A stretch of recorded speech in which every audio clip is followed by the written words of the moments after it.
2 konsultacijas dėl nerimo. Moteris pastoviai nerimavo dėl savo sveikatos, tikrinosi visą laiką, čia DPT, internetas, ieškojo diagnozių savo būsenos. Pastovus nerimas dėl vaiko, kad vaikui kažkas blogo atsitiks arba kad vaikas susirs kažkokią lygą ir taip toliau. Ir tas pastovios įkyrios mintys ir tas pastovus ieškojimas kažkokių lygų ir taip toliau priveda prie raminančių vaistų. Tai žodžiu, padarėme 2 sesijas, jaučiuosi ramiai, nustojo tos įkyrios mintys lysti į galvą.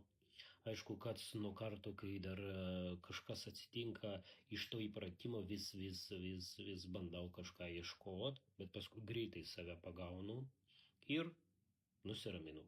Nebevartoju jau vaistų jokių, labai džiaugiuosi. Tai va.